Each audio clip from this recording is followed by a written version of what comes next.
जय हिंद दोस्तों। गणेश उत्सव की धूम इस समय पूरे भारत में है। पूरा भारत बप्पा का ये त्यौहार, ये उत्सव बड़े ही धूमधाम के साथ मना रहा है और सिर्फ आम जनता ही नहीं, बड़े बड़े फिल्मी सितारे, खिलाड़ी, राजनेता भी बप्पा के आगे नतमस्तक होकर इस गणेश उत्सव को बड़े ही धूमधाम से मनाते हैं। गणेश उत्सव तो वैसे महाराष्ट्र का बहुत ज़्यादा प्रसिद्ध है और लाल बाग का वहाँ पे तमाम ऐसी जगह हैं जहाँ पे गणेश उत्सव काफ़ी धूमधाम से मनाया जाता है। और ये इस तरह भी कह सकते हैं कि गणेश उत्सव की शुरुआत बाल गंगाधर तिलक जी ने की थी, ताकि लोगों में एकता बनी रहे और लोग अपनी संस्कृति को पहचाने और धूमधाम के साथ किसी ऐसे पर्व पर इकट्ठे होकर अपने समाज के लोगों के एकता को बनाए रखें। तो दोस्तों, अभी जहां मैं हूं यह स्थान है मिर्ज़ापुर में मेरे गांव का यह स्थान है। बड़ा ही गर्वान्वित महसूस कर रहा हूं मैं। ये देख सकते हैं आप कितना ही सुंदर ढंग से पांडाल को सजाया गया है, पांडाल को बनाया गया है, चारों तरफ देख सकते हैं। और पांडाल के मध्य में बप्पा को स्थापित किया गया है, गणपति बप्पा को स्थापित किया गया है। हमारे गांव का ये दूसरा गणेश उत्सव है।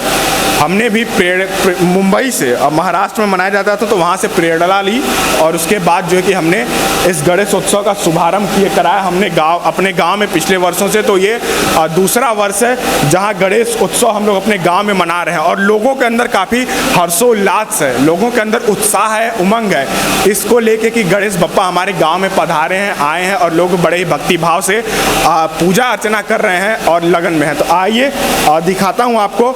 ये रहा गणपति बप्पा का, ये प्रतिमा रही गणपति बप्पा की, ये उनका मंडप रहा। देख सकते हैं कितने भव्य तरीके से, कितने सुंदर तरीके से इनको सजाया गया है। पूरी प्रतिमा को देखिए और इस मंडप को देखिए, बड़ा ही सुंदर ढंग से सजाया गया बप्पा को और बड़े ही मनोहारी लग रहे हैं। और हमारे साथ यहाँ पर हैं आचार्य जी, हमारे बड़े भैया गुरु जी बिक्की भैया हैं हमारे साथ।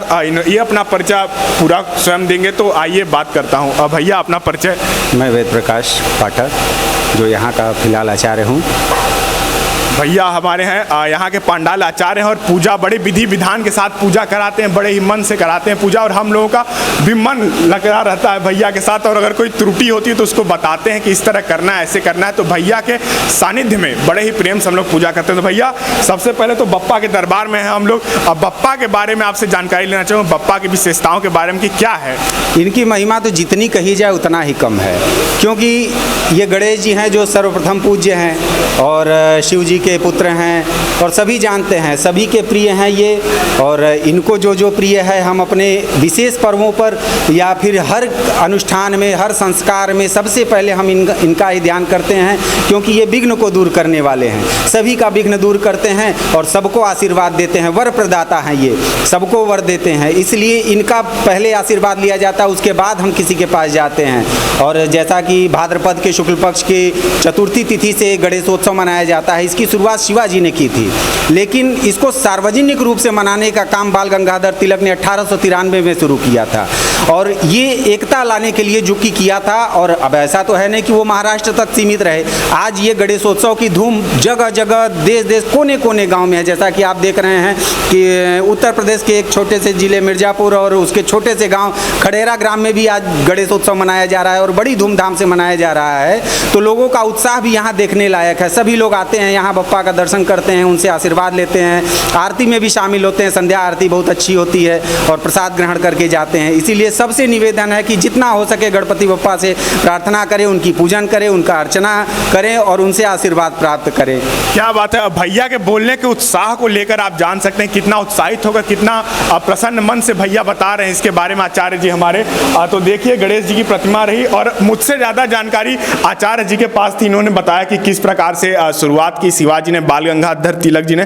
तो महाराष्ट्र के बाद अब ये इसका प्रचलन हर जगह हो चुका है। काशी में भी हो चुका है, मिर्ज़ापुर में भी हो चुका है। हर जगह लोग धूमधाम और उल्लास के साथ मनाते हैं। तो भैया बड़ी बड़ी हस्तियां शामिल होती हैं बप्पा के इस पर्व में कोई कितना भी बड़ा हो लेकिन इनके सामने झुक ही जाता है, हो जाते हैं, क्योंकि कह रहे हैं ना कि ये प्रथम पूज्य हैं। इनकी पूजा सब करते हैं, सब इनसे आशीर्वाद लेना चाहते हैं, इसलिए इनको कोई भी नकार नहीं सकता है। और विघ्न को दूर करने वाले हम भाई विद्यार्थी हैं, उनको विद्या चाहिए। विद्यार्थी लभते विद्याम, धनार्थी लभते धनम, पुत्रार्थी लभते पुत्रान, मोक्षार्थी लभते गतिम। जैसा कि कहा जाता है कि भाई जिसको जो चाहिए वो सब ये देने वाले हैं। विद्यार्थी को विद्या, पुत्रार्थी को पुत्र, धनार्थी को जिसको धन चाहिए उसको धन देते हैं। व्यापार में वृद्धि, आप किसी भी दुकान में जाइए, गणपति महाराज वहाँ भी बैठे रहते हैं, क्योंकि सिद्धि बुद्धि के प्रदाता हैं, धन धान्य की वृद्धि देने वाले हैं। इसलिए इनका आशीर्वाद सभी को लेना चाहिए और सबसे पहले लेना चाहिए। इसलिए प्रेम से आप सभी लोग बोले श्री गणपति महाराज की जय। बहुत ही कम शब्दों ने भैया ने गणपति भगवान के पूजा का पूरा लाभ बता दिया, इस सुंदर ढंग से वर्णन कर दिया। तो ये देख सकते हैं उधर बाल मंडली भी रही, काफ़ी अच्छे ढंग से ये हो रहा है, बप्पा की पूजा हो रही है और लोग पूरी श्रद्धा के साथ अर्पित कर। एक चीज़ और यहाँ पे बप्पा की पूजा के साथ ये देख रहे होंगे आप, ये जो चीज़ है ये नवग्रह का है, तो इसके बारे में भी भैया से थोड़ी जानकारी लेना चाहूँगा। आचार्य जी इसके बारे में भी थोड़ा बताएं, गणपति बप्पा के विधि के साथ नवग्रह की पूजा, इसका क्या विधान है? ये हर पूजा अनुष्ठान में होता है कि सर्वप्रथम गौरी गणेश का पूजन होता है। गौरी जी और गणेश जी की नहीं प्रतिमा मिलती है तो सुपारी में मौली लपेटकर या गोमय से उनकी पूजा की जाती है। फिर उसके बाद वरुण देवता का आह्वान, जो हमारे जीवन के लिए सर्वोपरि है और सबसे जरूरी चीज़ है, वो वरुण है। जल से ही जीवन है, जीवन की शुरुआत वहीं से है, इसलिए कुंभ में जल का भी स्थापना की जाती है और उनकी भी पूजा की जाती है। उसके बाद जो हमारे जीवन में सबसे प्रभावी चीज़ होता है नवग्रह, हर तरीके से वो प्रभाव डालता है।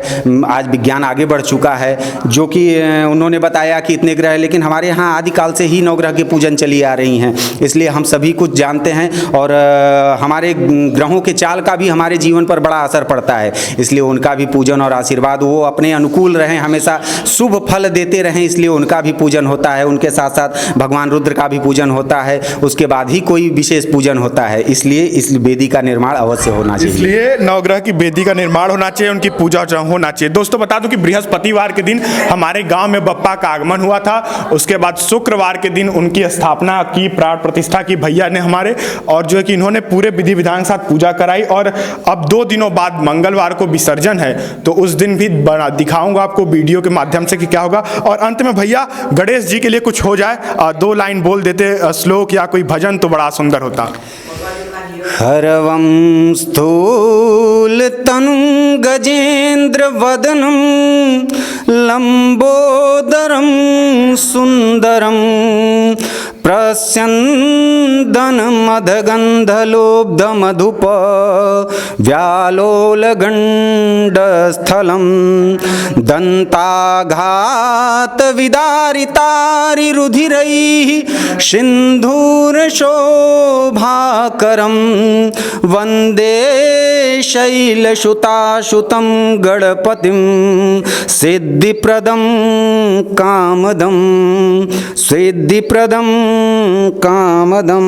प्रेम से बोलिए श्री गणपति महाराज की जय। बड़ा ही आनंद आया। ये रहा गणपति बप्पा का ये पंडाल, और देखिए किस तरह से कितना सुंदर ढंग से सजा हुआ है। बप्पा सामने विराजे हुए, बप्पा सामने विराजे हुए, सारों कष्टों को दूर करने वाले विघ्न हरता गणेश, इनकी जितनी तारीफ की जाए कम है। इधर बच्चा मंडली भी रही, आप देख सकते हैं बच्चों में भी काफी उत्साह है। क्या आनंद आ रहा है? हाँ, आनंद आ रहा है ना? यस। बहुत तो प्रेम से हो जाए गणपति बप्पा मंगल मूर्ति 1 2 3 4 गणपति की जय जयकार, 1 2 3 4 गणपति की जय जयकार। तो ये रहा दोस्तों, और मंगलवार को विसर्जन के दिन भी आपसे बना रहूंगा। भैया आपने समय दिया, इस तरह से हमारे साथ बने हुए, उसके लिए बहुत बहुत आभार। गणेश जी की कृपा आप सभी के ऊपर बनी रहे, आप सभी लोग जहाँ रहें सुखी संपन्न रहें। और जैसा कि आजकल महामारी का दौर चल रहा है, भगवान इस महामारी से हम सबको बचाएं, इस पृथ्वी को बचाएं, समस्त मानव जाति की रक्षा करें।